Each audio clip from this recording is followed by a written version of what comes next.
Vamos a entrar a la palabra de Dios. Vamos a continuar con la serie que estamos viendo, una serie bíblica, una serie de estudios bíblicos acerca de la historia de Jonás, pero la misericordia, la gracia, el poder, la majestad de Dios sobre ese tipo de circunstancias. Vimos también el tema del escape de Jonás. Vimos cómo también este Jonás tiene esa actitud que a veces nosotros llegamos a tener, de querer escapar de la voluntad, del propósito, de los designios de Dios. Y bueno, algunos se nos escapan y nos ponemos a rogar por ellos, se nos desaparecen, no sabemos, llamamos, preguntamos, oiga, y el hermanito y la hermanita, no, se fue desde hace rato, pero vuelven.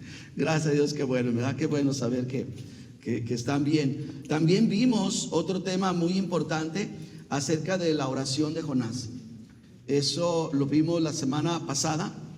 Vimos cómo este hombre, en medio de su lugar más oscuro, más profundo, en el momento más difícil de él que pudiera haber vivido, se le ocurrió clamar a Dios y Dios lo oyó.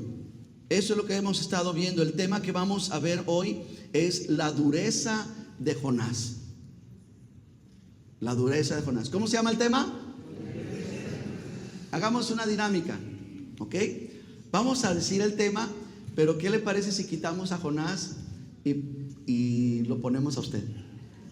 Yo me voy a poner a mí, yo no le voy a criticar a usted, usted no me critica a mí, ¿ok? Usted quédese con su dureza y yo me quedo con la mía. Digan, la dureza y su nombre. ¿Cuál es el tema de hoy? Eso. Ahora digo yo el tema, la dureza de Raúl. También es algo que nos va a hablar la palabra de Dios acerca de una de las condiciones que también vive el hombre. Somos duros por naturaleza. He escuchado a varias mujeres, me dicen en consejería, pastor, es que mi esposo es duro. Pero también he escuchado a hombres, tal vez no en consejería, pero sí en una plática más trivial, es que mi esposa es dura. Hay dureza. Y vamos a ver cómo es este Jonás. Es siervo de Dios, es hijo de Dios, vamos a ponerle, es cristiano, sirve a Dios, pero es duro. Y vamos a ver qué es lo que Dios va a hacer al respecto también. Quiero preguntarles, algunos aceptaron el reto la semana pasada de dejar un rato las redes sociales, de que dejáramos eso y nos dedicáramos un poquito más a la oración y al estudio. ¿Cómo nos fue? ¿Cómo estuvo la cosa? Yo conozco a alguien que, mire, supe de alguien que dijo, por favor póngame aunque sea el Weather Channel Weather, no sé, que sea, quiero ver algo, ¿verdad? Eso nos dice mucho lo complicado que fue. Hay otros, ahora, es chistoso, ¿no? Nos da risa. Pero hay otros que dijeron, mejor yo ni me meto en eso. Dijeron, no, pues ya. Me dijeron, alguien le escuché, no, pues como ya lo hice, pues ya rompí, ya yo les sigo. Es difícil, no es fácil el lidiar con la dureza del corazón. No es fácil lidiar con la dureza de uno mismo. Normalmente podemos ver, percibir y rápido catalogar la dureza en los demás, pero la dureza en uno mismo es algo complicado, es algo difícil. Bien, la semana pasada vimos que Jonás oró y Dios respondió. Jonás clamó a Dios, le pidió una oportunidad más en medio de ese animal. 3 días orando, 3 días pidiéndole a Dios, y el Señor lo escuchó. Y bueno, dice la escritura al final, lo vimos, que el pez, el animal, lo que haya sido, llegó cerca de la playa y lo vomitó, lo echó para afuera. Y Jonás salió de esa situación tan difícil. Todo esto lo estamos viendo porque recuerden que al principio del estudio que vimos semanas atrás, Jesucristo dijo, yo les voy a dar una señal muy especial. Jesucristo tenía una lista de profetas. Oigan, imagínense, tenía a Elías, tenía a Eliseo, tenía muchísimos profetas, a Isaías. Tenía tantos hombres que podía escoger y decir, a este voy a usar. Pero él decidió usar el acontecimiento de Jonás. Y el acontecimiento que usó de Jonás fue cuando éste estaría en el abismo, en la profundidad, por 3 días y 3 noches. Es por eso que nos llama esto la atención, y es por eso que vemos cómo de esta situación, yo me he esmerado en presentarles a un Jonás no bueno, un Jonás malo. ¿Por qué? Porque no hay bueno, no hay hombre bueno. Jesucristo dijo, no me llames bueno, solamente hay uno bueno. Y me he esmerado en presentarles a un Jonás complicado, un Jonás difícil, un Jonás obstinado, lo peorcito de Jonás. ¿Por qué? Porque a pesar de cómo fue Jonás, a pesar de todo eso, Dios continuó en el proceso, en el trato con Jonás. Y Jesús quiso utilizar esa imperfección, a ese hombre tan imperfecto, para hacer su obra. Y si Él lo hizo con Jonás, lo puede hacer contigo. Por eso estoy presentándolo, porque quiero decirte, eres bien complicado, mi hermano, eres bien difícil, hermana, pero aún así Dios te puede usar a ti y me puede usar a mí. Amén. Bien, prepárese y vamos a entrar de lleno. Dios le respondió a Jonás, pero ahorita lo que vamos a leer, quiero que usted lo pueda comprender. A Jonás va a recibir una respuesta de Dios, pero a un precio muy alto. Dios ha respondido a la oración de muchos hombres y muchas mujeres, y ese precio ha sido grandísimo para muchos. Han pagado mucho. Algunos en su momento han llegado a arrepentirse de haberle pedido a Dios, al ver el costo tan alto que tienen que vivir después de eso. Le pongo un ejemplo. Yo recuerdo hace mucho tiempo, cuando recién iniciamos la congregación, éramos un grupo pequeño y se nos ocurrió ir al parque. Pasamos un buen tiempo y y a mí no me gusta jugar, pero me pusieron a jugar. Era un tipo de béisbol, pero con el pie, ¿verdad? Y aventaban el balón y me dijeron, tú, pastor, y ahí se me ocurre, y quiero ahí presumir, me avientan la pelota, pero el piso no está bien, no está bien el piso, y el balón empieza a hacer esto. Y yo dije, contada, para que vean que aquí hay poder. Semejante patadón que le doy y que le fallo. Miren, el pie se me vino hasta acá y se me regresó. Santo Dios. Ahí están los videos. Ahí me ven predicando como 4 meses sentado.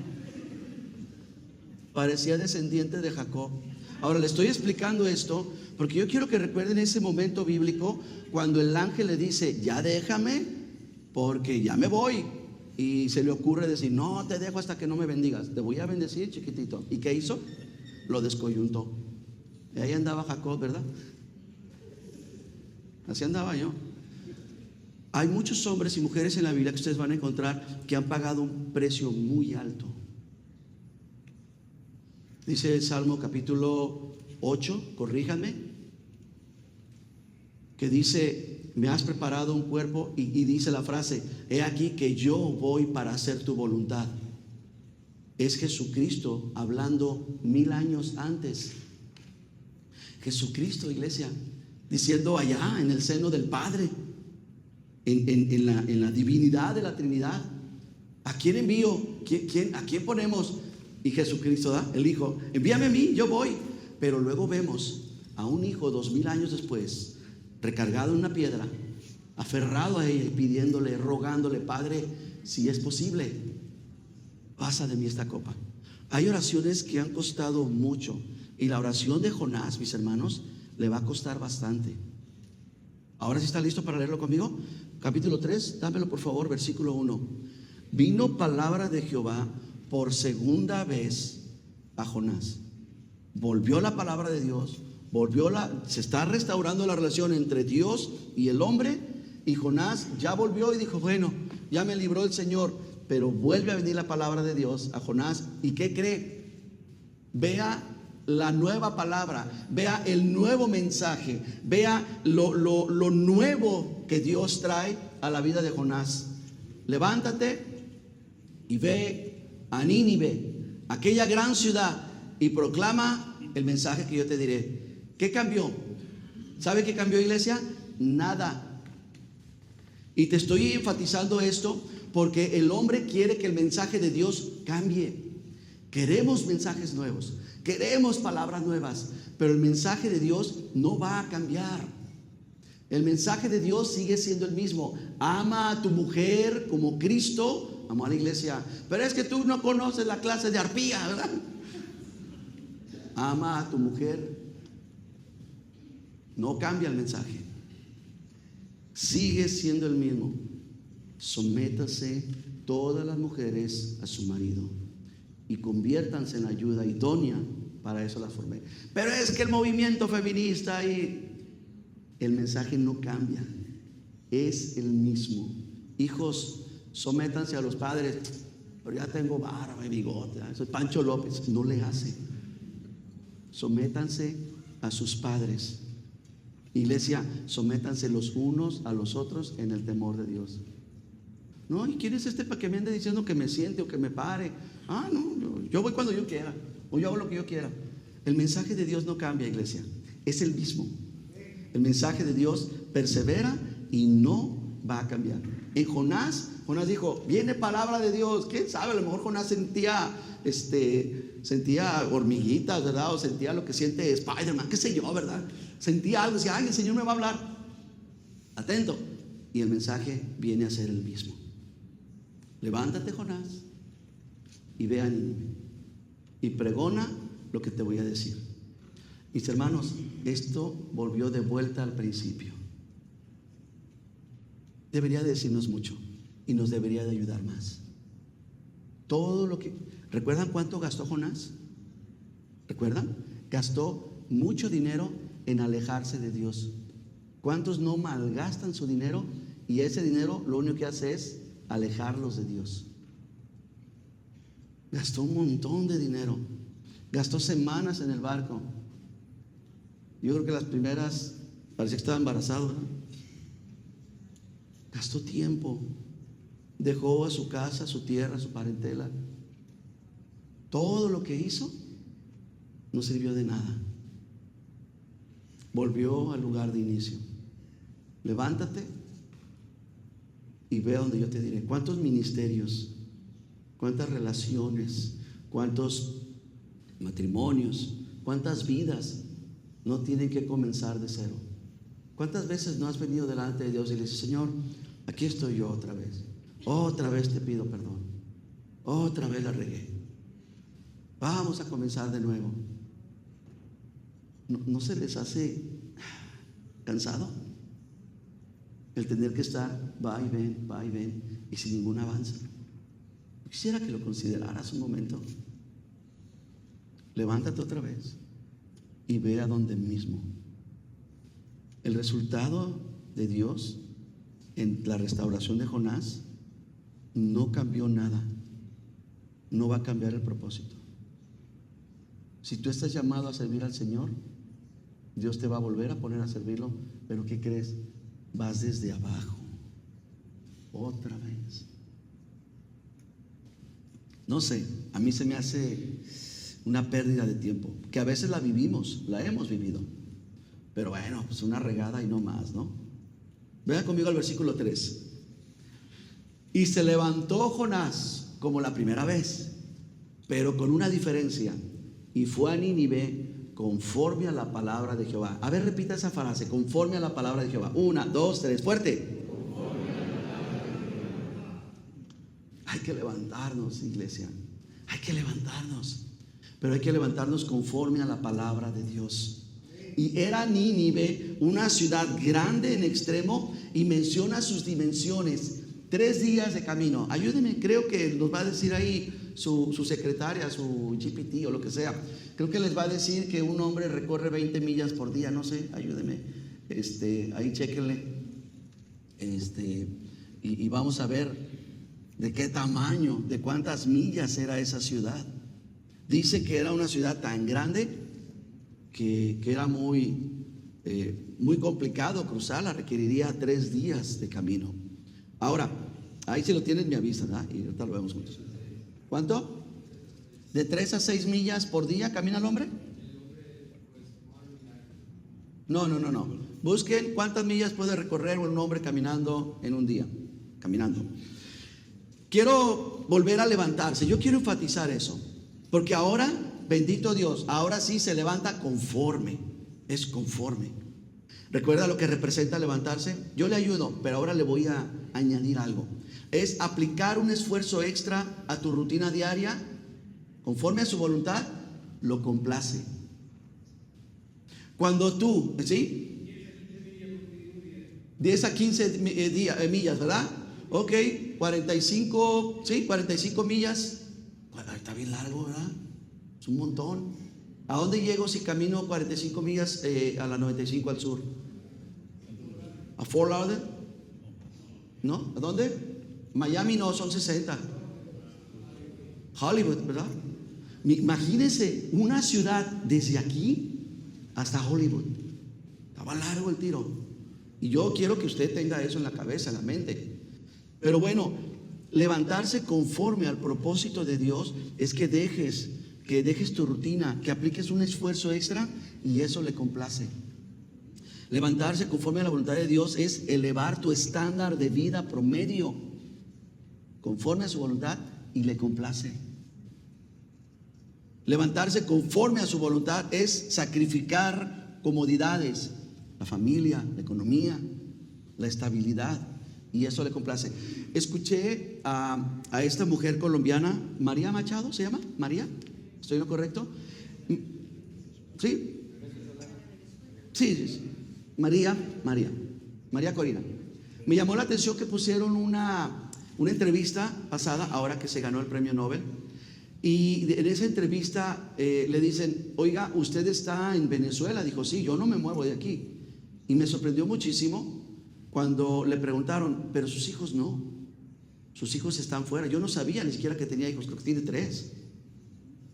Y ella dijo así: es que muchas madres tenemos que sacrificarnos, a veces tenemos que sacrificar la familia, y en el caso de ella, por su patria. Hermanos, levantarse es a veces sacrificar a la familia, dejarla atrás y seguir adelante. Tenemos gente aquí entre nosotros que han tenido que dejar a su familia en su país y venir y trabajar duro. Si el hombre puede hacer eso por el bien de la familia, por el bien de la patria, mi pregunta para ti es: ¿no podremos hacerlo por el bien y la complacencia de nuestro Dios? ¿Sí o no? Claro que sí podemos. Por eso yo les pregunté la semana pasada: ¿cuántos salen a las 4? ¿Cuántos salen a las 5? ¿Cuántos salen a las 6?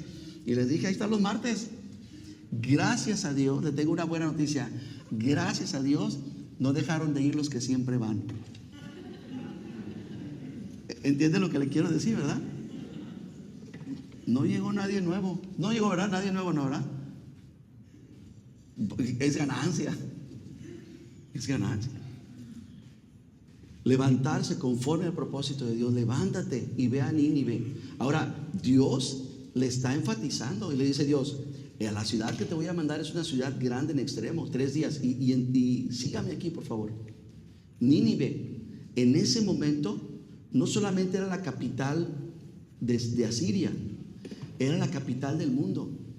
Ahorita en nuestros días se menciona en un sentido figurado: Nueva York es la capital mundial. ¿Por qué? Pues porque ahí estaba, ¿verdad? No, creo que todavía sigue el World Trade Center. Ahí está la ONU. Hay varias cosas que están ahí que están involucradas en muchos países, y por eso le llaman la capital del mundo. Piensa un momento: Dios no está enviando a Jonás a un pueblito, a una aldea, a una familia. Lo está enviando a un lugar que le arrebasa. Y que ¿recuerdan cómo está el corazón de Jonás? ¿Recuerdan cómo Jonás estaba enojado con los asirios? En primer lugar, porque sanaron al general Naamán, asirio, pero habían muchos enfermos y leprosos en Israel. Porque también le dieron de comer a todo un ejército, y había muchos ahí pordioseros o homeless de Israel que tenían hambre. Por todas las circunstancias, porque se peleaban los profetas israelitas por culpa de los asirios. O sea, todas esas cosas a Jonás le habían cargado y le había generado un resentimiento. Entonces la comisión que Dios le da a Jonás no es fácil. Y al lugar donde lo manda, menos. Una ciudad con 120,000 habitantes, según la palabra de Dios. De hecho, más. Usted va a ver al final, dice que habían más de 120,000 habitantes. Y esto va a ser importante, sobre todo para la próxima semana. Vamos a terminar la serie la próxima semana. Vengan, les animo. Es la quinta ciudad postdiluviana. Después del diluvio, es la quinta ciudad que se fundó. Estamos hablando en el tiempo de Jonás del año 700 antes de Cristo. Esa ciudad ya tenía más de 1500 años. De Abraham a Cristo son 2000 años. Abraham se aventó unos cuantos cientos años, nació después del diluvio. Esa ciudad fundada por Nimrod era un monstruo de ciudad. Era la ciudad que no se merece ser salvada. Hay personajes en nuestra época que algunos se atreven a decir: es que este hombre no se merece que el Señor lo salve, que se refunda en el infierno. Esta era una ciudad que no merecía ser salvada. ¿Por qué? Algunos, bueno, déjenme lo recuerdo. Porque esa ciudad era la capital donde le dijo el Señor a Eliseo que Dios permitiría que un hombre se levantara y tomara el lugar del reinado, y que su ejército iba a abrir los vientres de las mujeres embarazadas, sacar a los bebés, iba a tomar a los recién nacidos y iba a estrellarlos en la cabeza contra las rocas. ¿Recuerdan? Ahí está, yo se lo enseñé con la palabra. Era un lugar terrible, era un lugar espantoso. Y esa era la ciudad a la que el Señor lo mandó. Ahora, se fija que le dijo: vas a decir lo que yo te diré, y proclama en ella el mensaje que yo te diré, que yo te voy a decir. Algunos ya se nos están depurando de ese tipo de mensajes donde les gustaba que les gritaran, de ese tipo de prédicas, ¿no? No somos de los que creemos que la unción equivale a cuánto grito o a cuánto los hago gritar a ustedes. El mundo necesita mensajes poderosos, ¿sí o no? La iglesia necesita mensajes poderosos, ¿sí o no? Sí, pero estos no son los que creemos que son. Los mensajes poderosos son los bíblicos. Son los mensajes que viene una palabra de parte de Dios al mundo, a la iglesia, y se menciona tal y cual Dios lo dice. Piensa un momento, ¿cuál prédica humana es mejor una que la otra? Humanamente hablando, ¿qué predicador es mejor que el otro predicador? Piénsalo un momento. No hay. ¿Por qué? Porque a ti y a mí se nos enseñó allá en el desierto, en medio de una tentación tan grande, esto se nos dijo: no solo de pan vivirá el hombre, sino del rema, de la palabra que salga de los labios, que venga desde el cielo. Ese es el mensaje poderoso. El mensaje que te confronta, te puede confortar, te puede hacer sentir bien, puede alegrarte el corazón, pero también te puede confrontar, también te puede dar temor, también te puede llenar de miedo y decir: oye, espérate, es que la iglesia no es un juego. Dios no es alguien con quien me voy a entretener. El asunto es serio y Jonás lo sabe. Y mire qué tanto lo sabe. Venga al versículo 4, por favor. Comenzó Jonás a entrar por la ciudad, camino de un día. ¿Cuántos días se necesitaban para recorrer la ciudad? Y si llevaba un día, ¿cuánto llevaba de la ciudad? Un tercio. Ni siquiera había llegado a la mitad. Iba Jonás, entró a la ciudad camino de un día y predicaba diciendo lo siguiente: de aquí a 40 días Nínive será destruida. Ese es el mensaje que Jonás quería predicar. Jonás estaba a la expectativa. Dijo: ok, me voy a levantar, voy a obedecer a Dios. Ya me sacó de mi problema, me sacó de lo que me estaba ahogando, tragando, lo que me estaba angustiando, consumiendo. Ahora que soy un hombre perdonado por Dios, lo voy a obedecer. Voy a Nínive. No quiero, me resisto, pero voy a Nínive. Y cuando llega, Señor, ¿cuál es el mensaje? Y Dios le dice, esto es lo que quiero que digas. Oh, hagámoslo, Señor. Puede imaginarse a Jonás un día entero. Mire, es un mensaje cortito, pero que duró todo el día. Pero el problema es que era un mensaje de destrucción. Y ese es el mensaje que quería Jonás. Ese sí me gusta. Quiero que Nínive sea destruida. Y Jonás, ahí sí le gustó. Mire, voy a poner un paréntesis. Nosotros tenemos una frase como iglesia, sobre todo para los que nos visitan, los que se están integrando o los que tienen no el suficiente tiempo. Tenemos una frase que es muy importante para nosotros y más como pastores y como líderes. Esta es la frase: el liderazgo comienza cuando el acuerdo termina. Para mí es una de nuestras frases fundamentales. Lo voy a volver a decir, piénselo, medítelo. El liderazgo, el verdadero liderazgo de la iglesia comienza cuando el acuerdo termina. Usted no sabe cuántas personas han venido y nos han dicho, esta va a ser mi iglesia, ustedes van a ser nuestros pastores. Y en cuanto yo oigo eso que me dicen, ¿cuál es la frase que me viene a la cabeza? El liderazgo comienza cuando el acuerdo termina. Le voy a poner un ejemplo, el mismo que siempre pongo. ¿Qué quiere decir eso? Mientras oveja y pastor están de acuerdo, todo está muy bien. Estamos contentos, estamos felices. Cuando comienza el desacuerdo, ahí es donde verdaderamente se ve si yo soy tu pastor y tú eres nuestra oveja. Te voy a poner un ejemplo. Yo le digo a Martín, vamos a cargar la bocina. Y a Martín le gusta cargar, ¿verdad? Tiene complejo así de cargador. Me gusta cargar, quiero cargar. Vamos, pastor, y vamos a cargar la bocina. Y le digo, Martín, ahora es tiempo de que vayamos a poner estas letras para que se vean el domingo. Y Martín dice, me gustan esas letras. Cuando las veo, bienvenido a casa, me gusta, me hace sentir bien. ¿Cómo no, pastor? Con mucho gusto. Y viene y pone las letras junto conmigo. Y le digo, Martín, vamos a hacer una cosa. Te veo a las 9:30. Recibe la enseñanza que estamos trayendo los domingos en la escuela dominical. Y Martín dice, sí, ok, yo voy. No me hace mal. Y le digo, Martín, quiero que estés los días martes en la oración. Y Martín dice, no me gusta orar. Los martes es el día de cine, cuando cobran $5 la entrada, qué sé yo.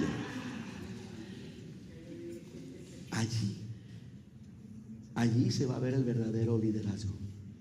Ahí nos damos cuenta. Ese momento es bien especial para nosotros como pastores, porque nos damos cuenta si verdaderamente eres una oveja de este rebaño o solamente eres una oveja. Ahí se ve.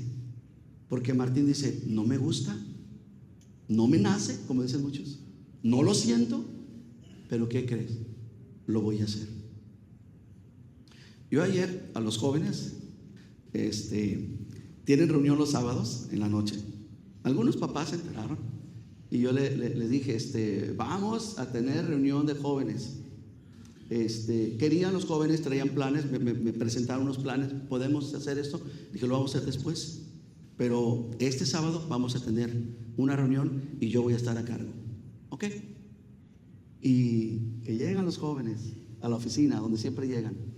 Pero yo les había avisado, la reunión de jóvenes va a ser ahora en el nuevo local. Y pues ahí hasta manitas y toda la cosa. Y llega la hora, veo a los jóvenes y les digo, vénganse.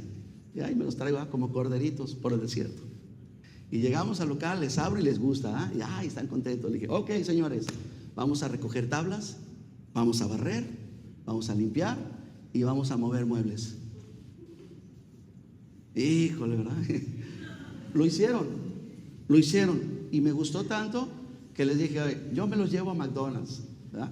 Pero miren, lo que yo quiero decir con esto es que hay cosas que son difíciles de hacer, pero a pesar de que se contrapone el ego, la carne, el orgullo, el viejo hombre, lo que sea, es ahí donde el liderazgo se manifiesta. Y dice, no me gusta, pero lo voy a hacer. Y cuando estos jóvenes estaban en ese proceso, yo tomé a uno de los jóvenes, lo abracé y dije, vámonos, porque estábamos yendo y viniendo. Y yo le dije a este joven, verdaderamente te necesito en esta área. Verdaderamente necesito que me ayudes a cumplir con el ministerio que tienes. ¿Y sabe qué me dijo? Dijo, ay, pastor. Dice, ok. Dice, no quiero, no me gusta, pero lo voy a hacer. ¿Entiendes la diferencia? ¿Entiendes cuando el verdadero liderazgo se manifiesta? Cuando el acuerdo terminó, cuando se acabó el lugar favorito, que me gustaba estar allá, me gustaba estar acá, me gustaba estar aquí. Ahora no lo estoy, no es ese mi lugar, pero lo hago. Y Jonás necesitaba aprender eso. Jonás va a rumbo ya un día. No, ese Jonás se iba a aventar los 3 días sin ningún problema. ¿Por qué? Porque estaba haciendo lo que le gustaba, lo que quería. Nínive será destruida. 40 días y contando. Y eso es lo que Jonás empezó a decir. Jonás estaba contento porque estaba compartiendo un mensaje, escucha, sin esperanza y sin solución.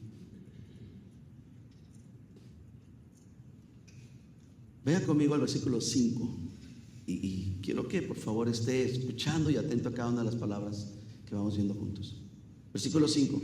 Los hombres de Nínive creyeron a Dios, proclamaron ayuno, dejaron las redes sociales, apagaron el celular un rato, se vistieron de cilicio, desde el mayor hasta el menor. Llegó la noticia al rey de Nínive. Escúchame, este mensaje inició en el pueblo y terminó en el gobierno. Hermanos, hay esperanza para tu país, para tu gobierno.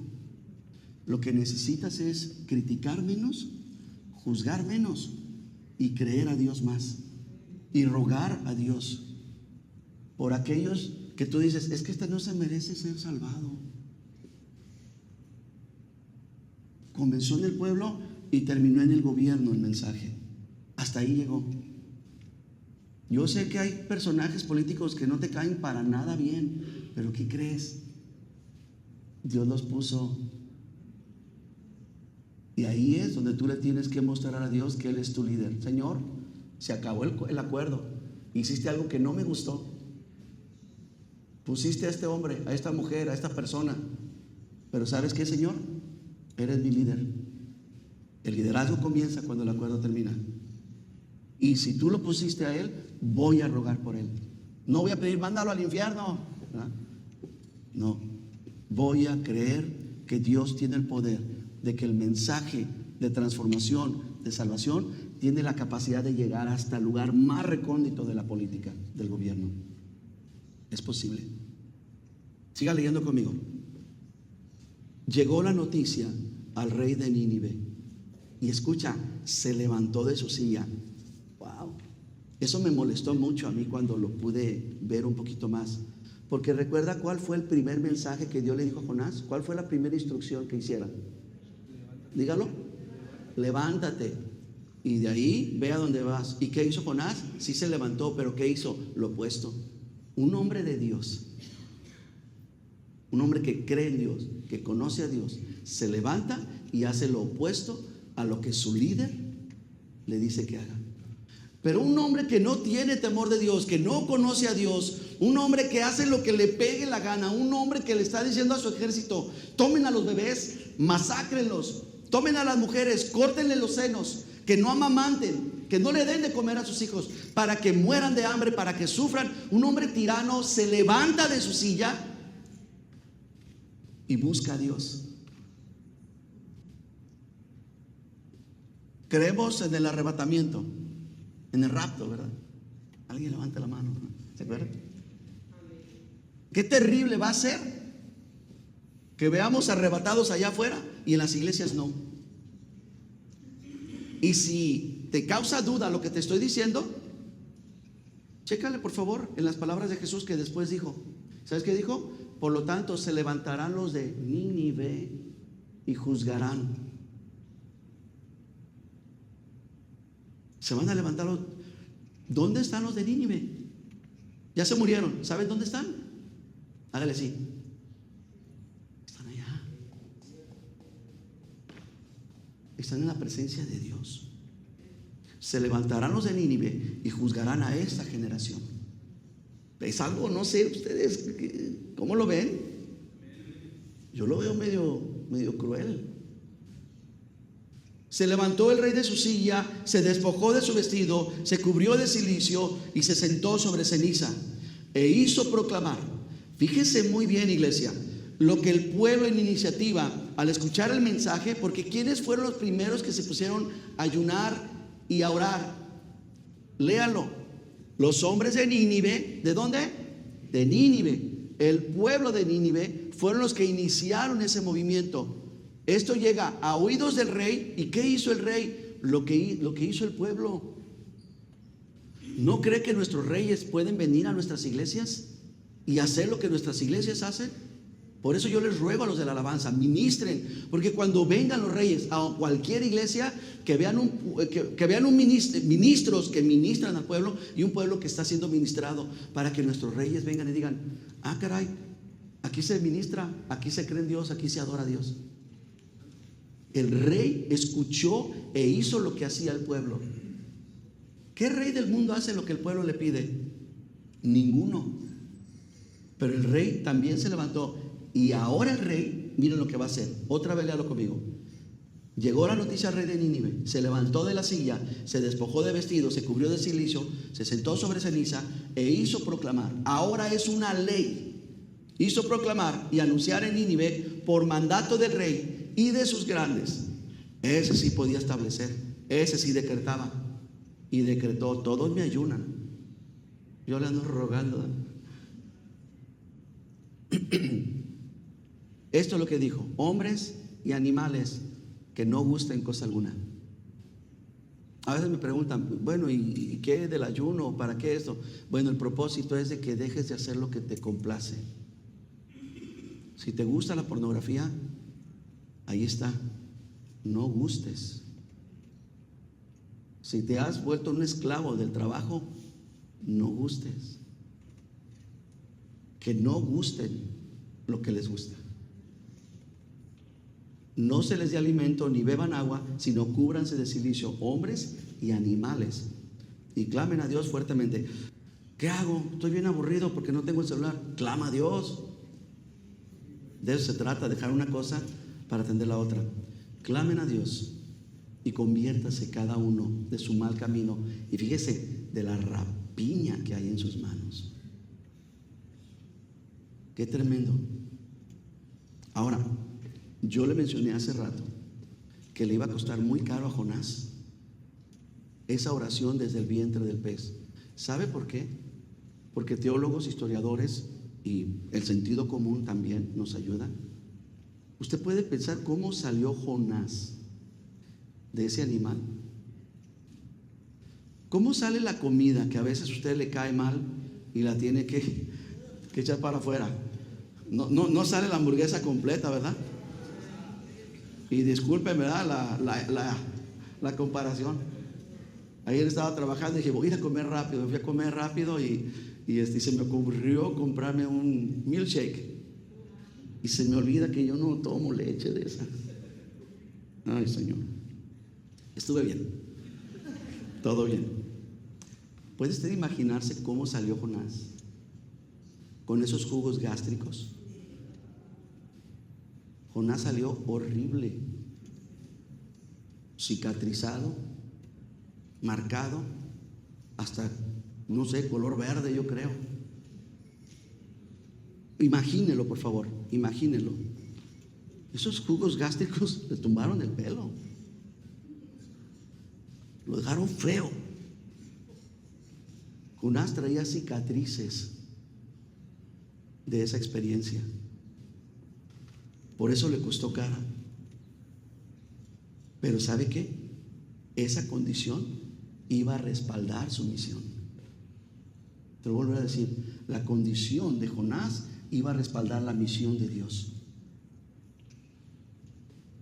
La condición de Jonás respaldó su mensaje. ¿Qué cree? Dicen historiadores y teólogos que Nínive era una ciudad que adoraba a los diferentes dioses territoriales, y entre ellos a los dioses del mar. Como vivían, estaban lejos de la playa, dijeron: ay, ahí viene un dios o quién sabe qué. La condición de Jonás ayudó al mensaje. Jonás salió con marcas de juicio de ese pez. Jacob salió con una marca de juicio, pero también son marcas de perdón.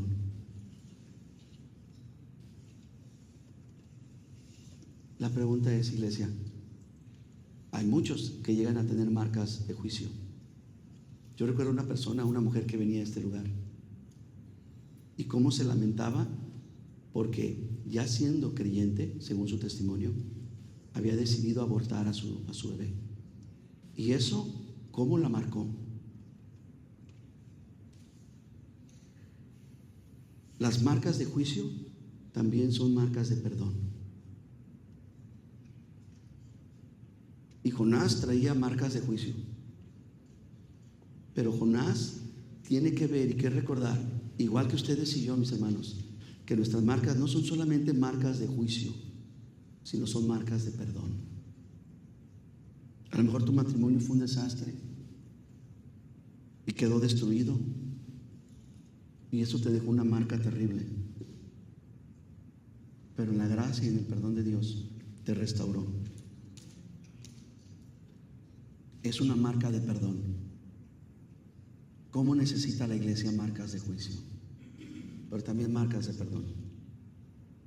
Yo traigo marcas. Hermano, hoy sí le voy a decir.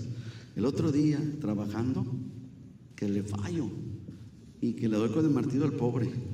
Ya me hablaba en lenguas el dedo. Ya lo siento. Duré varios días. Mira, ahí siento ya. Yo decía a mi esposa: mira, él me lo andaba chupando. Y ayer, ya que estaba mejor, ¿verdad? Ya voy a abrir una soda, algo. Y la quiero abrir así al modo albañil, ¿verdad? Y le doy, igual me traje la boquilla completa y me rebano. Traigo marcas. Acá traigo una marca, una cicatriz. Derretí el plomo para hacer muñecos y que me cae el plomo aquí. Traigo un montón de marcas. Y tú también. Pero ¿cuántas marcas son de Dios? ¿Qué tan marcado te tiene el Señor? ¿Con juicios, con reprensiones, con castigos, con disciplinas, pero también con amor, con perdón? ¿Recuerdan a Pablo? Yo admiro lo que dijo: llevo las marcas de mi Señor a donde quiera que voy.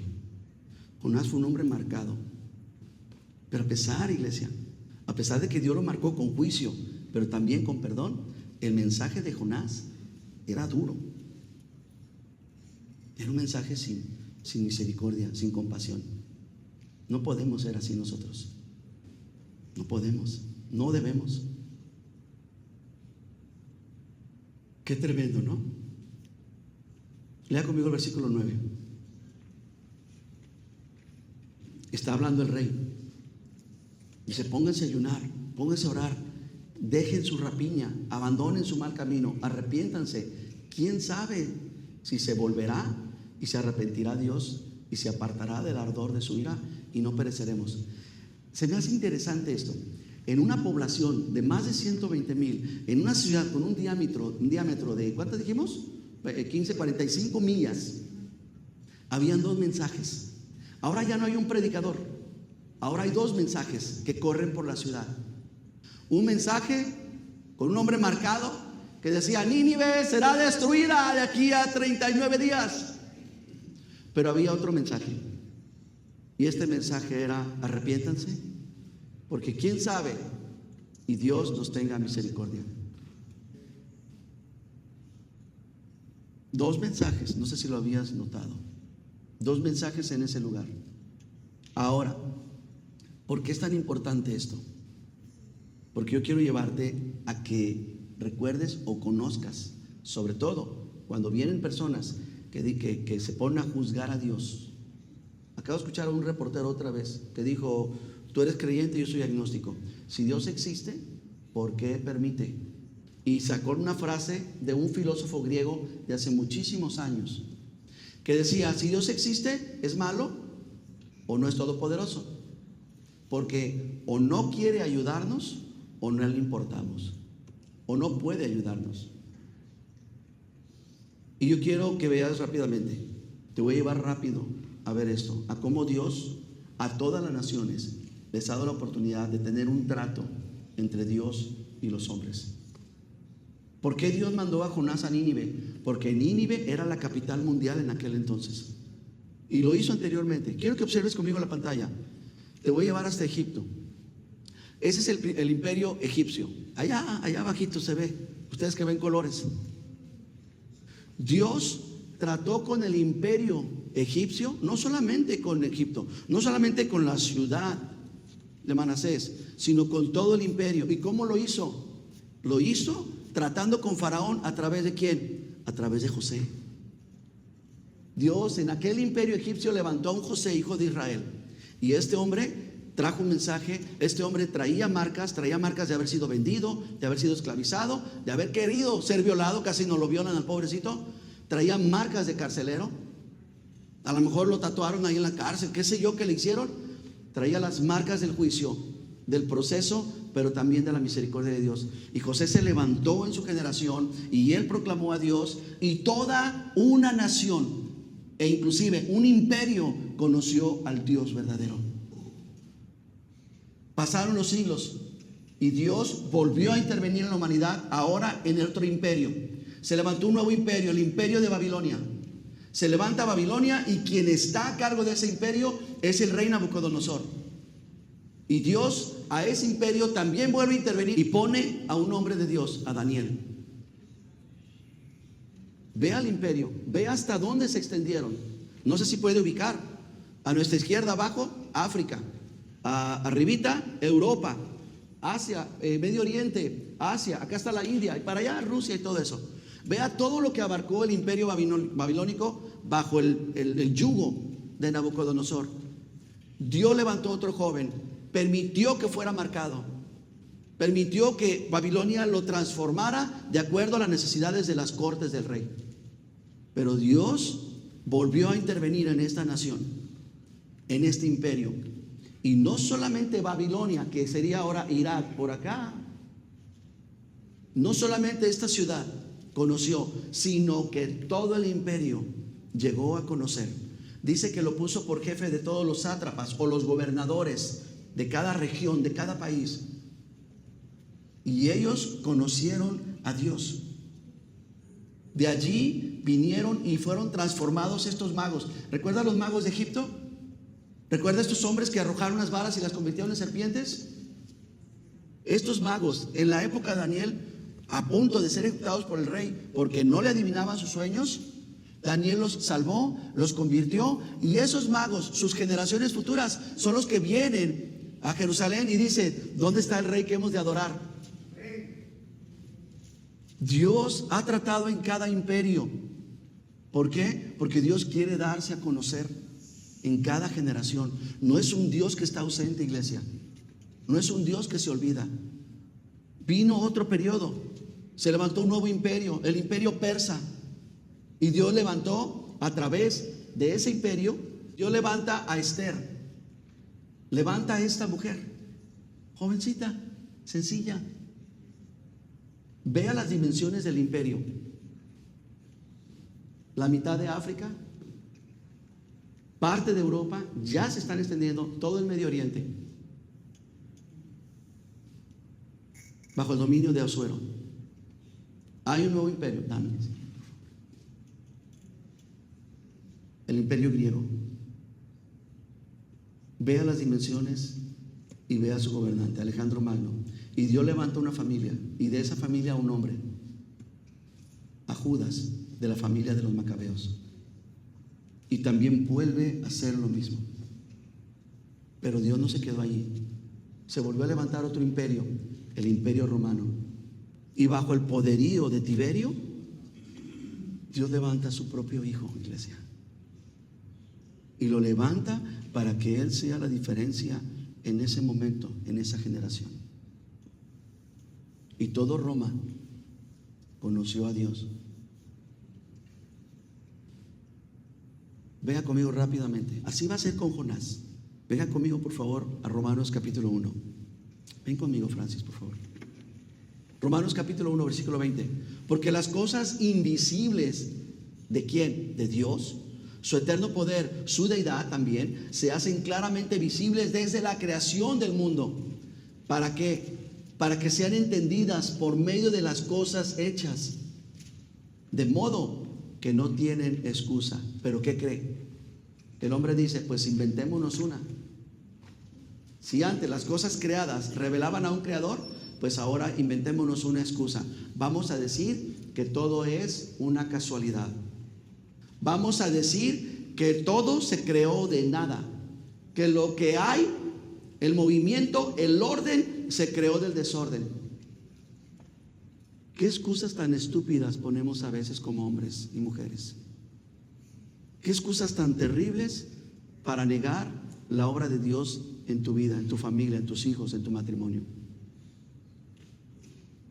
Y con nuestras excusas le decimos a Dios, es que no eres lo suficientemente poderoso para transformar mi vida. No tienes el poder para cambiar mi matrimonio.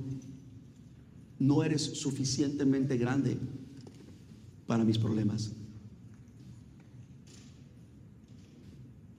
Lea Colosenses capítulo 1.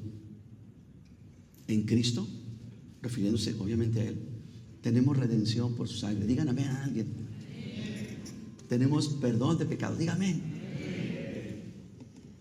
Jesucristo es la imagen del Dios invisible y el primogénito de toda creación.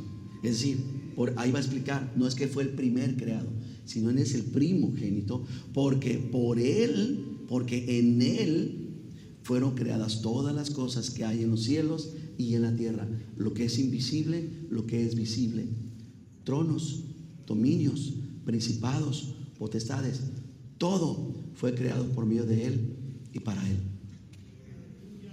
Qué tremendo, ¿no? Qué tremendo. Por ahí tienes el imperio asirio, dámelo por favor. En el tiempo de Jonás era el imperio asirio y era el rey de Nínive. Entonces, llegar a Nínive no era solamente llegar a una ciudad, no solamente era llegar a una capital, era la manera en la que Dios podía llegar a todo el mundo. Y el mensaje de Jonás y el acontecimiento no sería solamente conocido allá arriba, sino que sería inclusive hasta las profundidades del Nilo, por todo el Nilo, por todo Egipto, en toda esa región. ¿Se fija cómo Dios ha ido interviniendo e interviniendo, interviniendo? Pero, ¿y qué hacemos con nuestros tiempos? ¿Y qué de nuestros tiempos? Le voy a mostrar el imperio mundial. Dame el que sigue. Este imperio mundial está gobernado por Satanás. La pregunta es, ¿ahora a quién va a usar? Cuando fue Babilonia, usó a Daniel, Sadrach, Mesach y Abednego. Cuando fue Egipto, usó a José. Cuando fue Grecia, usó a Judas Macabeo. Cuando fue el imperio romano, usó a Jesús. ¿Y ahora? Exacto. Diga yo, a mí. Por eso Dios tiene que poner marcas en ti. Sí, marcas de juicio. No me gusta lo que haces. No me gusta cómo eres. Pero te voy a transformar. Te voy a cambiar. Y esas marcas van a mostrar mi juicio, pero van a mostrar mi perdón. ¿Por qué no te dejas cambiar? ¿Por qué no dejas de una vez por todas que Dios termine la obra que quiere iniciar en ti? Este imperio ya no solamente abarca parte de África, parte de Asia, Europa. Este dominio que tenemos en nuestros días es un dominio mundial. Por eso Dios está levantando muchos Jonases, muchas Esteres, muchos Josés, y que todos sean conforme a la imagen del Hijo, para que podamos ser luz. De eso se trata. Esa es la señal que Jesús quiso escoger, para darles a saber que Él es el que resucitó de entre los muertos. Porque si Cristo no resucitó, iglesia, vana es tu fe y de nada sirve la iglesia. Pero si Cristo resucitó, y si tú resucitaste juntamente con Él, si tú saliste nuevamente de esa oscuridad, de esa condenación, el Señor te transforma y el Señor te usa. Concluyamos. Jonás capítulo 3 versículo 10. Y vio Dios lo que hicieron, y se convirtieron de su mal camino, y se arrepintió del mal que había dicho que les haría, y Dios no destruyó la ciudad. Hasta aquí todo va bien, pero desafortunadamente Jonás salvó a toda una ciudad completa. Me atrevo a decir, un imperio. De tal manera que Jesús dijo: por lo tanto, en aquel día se levantarán los de Nínive y juzgarán a los israelitas. Qué bueno que Jonás no escuchó eso, porque si ya le andaba con todo lo que había pasado, ahora que escuché eso, el pobre. Pero le digo una cosa: salvó a 120,000 personas.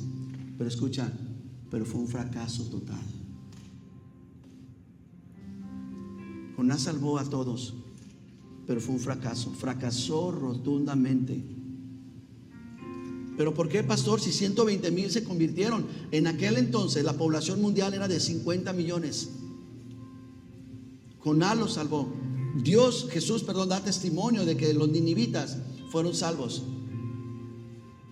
El imperio asirio en aquel entonces abarcaba Irak, Siria, Turquía, Irán, Israel, el Líbano, Egipto.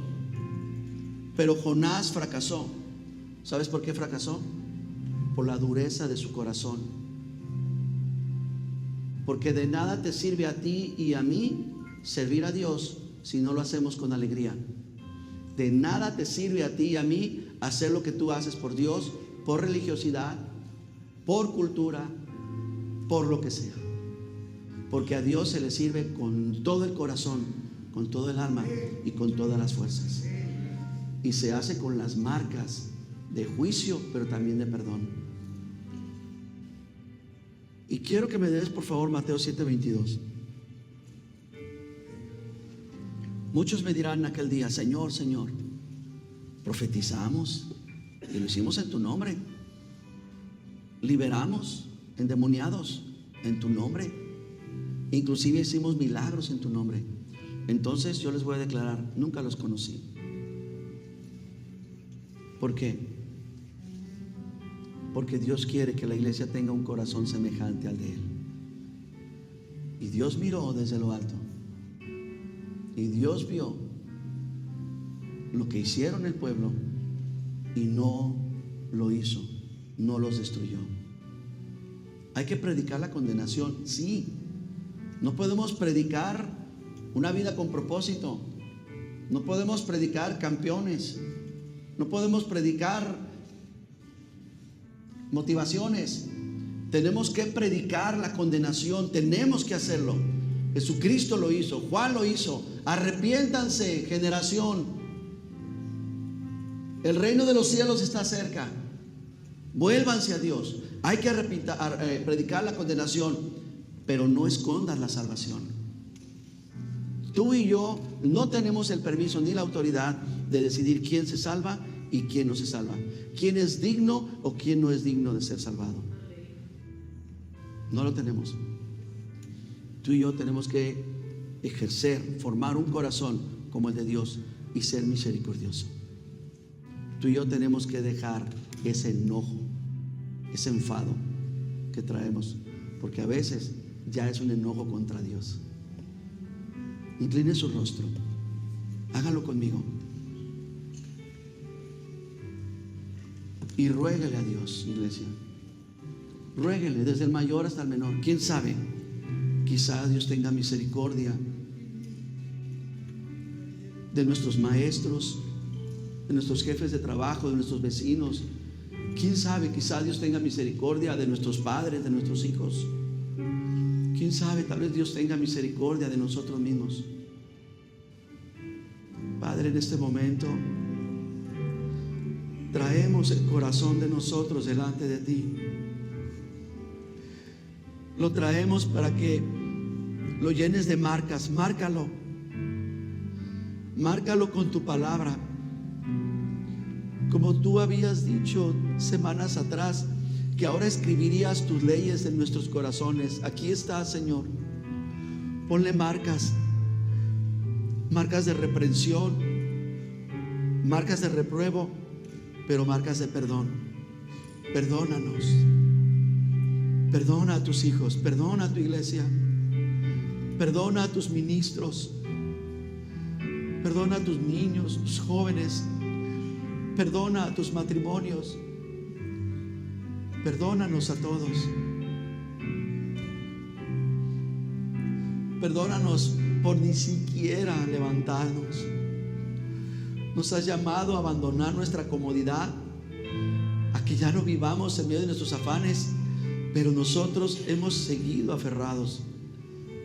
Perdónanos, Señor. Ayúdanos. Ayuda a aquellos que se han apartado conscientemente, arbitrariamente de tu presencia. Perdona a aquellos que han preferido la comodidad, el placer de Tarsis antes que ir y confrontar a Nínive.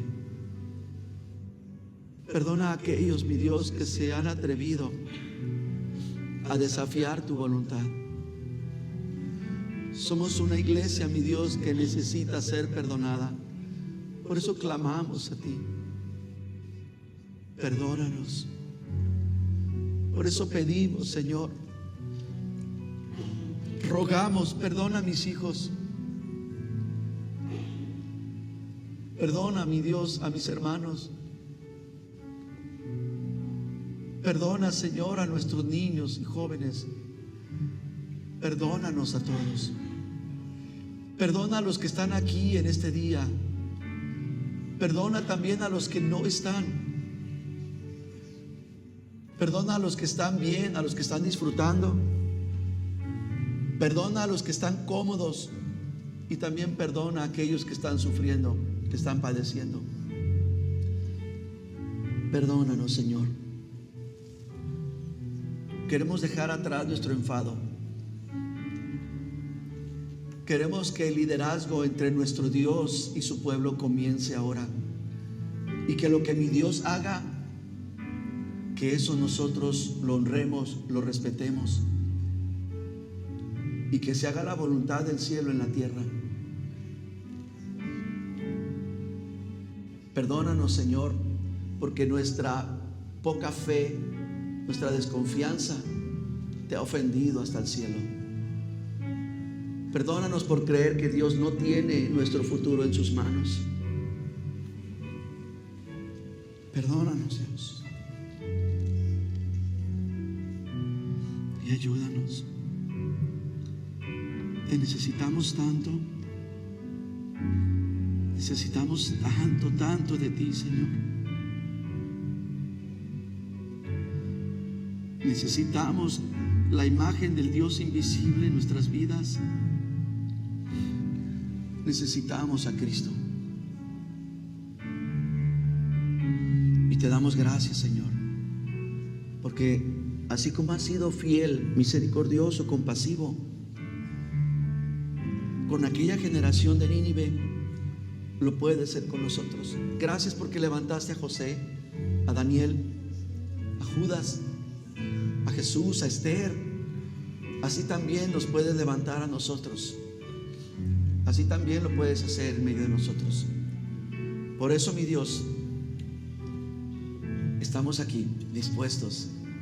Levantamos nuestras manos ante ti y te decimos: papá, álzanos y úsanos. Álzanos. Y Señor, queremos ser un instrumento en tus manos. En Cristo Jesús. ¿Usted dice amén conmigo? Amén. Amén.